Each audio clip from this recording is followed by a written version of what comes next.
നമസ്കാരം. കോട്ടയം ജില്ലയിൽ ദുരിതാശ്വാസ ക്യാമ്പുകളിൽ പ്രവർത്തിക്കുന്ന സ്കൂളുകൾക്ക് തിങ്കളാഴ്ച അവധി പ്രഖ്യാപിച്ച് ജില്ലാ collector. Velur saint John LPS, Pullinakkal saint John UPS, Kallupurakkal government LPS, Kallupurakkal government UPS എന്നീ സ്കൂളുകൾക്കും അവധി പ്രഖ്യാപിച്ചതായി കളക്ടർ അറിയിച്ചു. അതേസമയം അടുത്ത 3 മണിക്കൂറിൽ സംസ്ഥാനത്തെ എല്ലാ ജില്ലകളിലും ഒറ്റപ്പെട്ടയിടങ്ങളിൽ ഇടിമിന്നലോട് കൂടിയ മിതമായ മഴയ്ക്കും ശക്തമായ കാറ്റിനും സാധ്യതയുണ്ടെന്ന് കേന്ദ്ര കാലാവസ്ഥാ വകുപ്പ് അറിയിച്ചു. കേരള തീരത്ത് ഇന്ന് രാത്രി 11:30 വരെ ഉയർന്ന തിരമാലയ്ക്കും കടലാക്രമണത്തിനും സാധ്യതയുണ്ടെന്ന് ദേശീയ സമുദ്രസ്ഥിതി പഠന ഗവേഷണ കേന്ദ്രവും അറിയിച്ചു. തെക്കൻ തമിഴ്നാട് തീരത്ത് രാത്രി 11:30 വരെ തിരമാലയ്ക്കും കടലാക്രമണത്തിനും സാധ്യതയുണ്ടെന്നും സമുദ്രസ്ഥിതി പഠന ഗവേഷണ കേന്ദ്രം അറിയിച്ചു. മുന്നറിയിപ്പിന്റെ പശ്ചാത്തലത്തിൽ മത്സ്യത്തൊഴിലാളികളും തീരദേശവാസികളും ജാഗ്രത പാലിക്കണമെന്നും അധികൃതർ ആവശ്യപ്പെട്ടു. കടൽക്ഷോഭം രൂക്ഷമാവാൻ സാധ്യതയുള്ളതിനാൽ അപകട മേഖലകളിൽ നിന്നും അധികൃതരുടെ നിർദ്ദേശാനുസരണം മാറി താമസിക്കണം.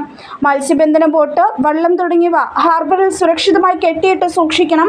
വള്ളങ്ങൾ തമ്മിൽ സുരക്ഷിത അകലം പാലിക്കുന്നത് കൂട്ടിയിടിച്ചുള്ള അപകട സാധ്യത ഒഴിവാക്കും. മത്സ്യബന്ധന ഉപകരണങ്ങളുടെ സുരക്ഷ ഉറപ്പാക്കണം. ബീച്ചിലേക്കുള്ള യാത്രകളും കടലിൽ ഇറങ്ങിയുള്ള വിനോദങ്ങളും പൂർണ്ണമായി ഒഴിവാക്കണമെന്നും അധികൃതർ ആവശ്യപ്പെട്ടിട്ടുണ്ട്.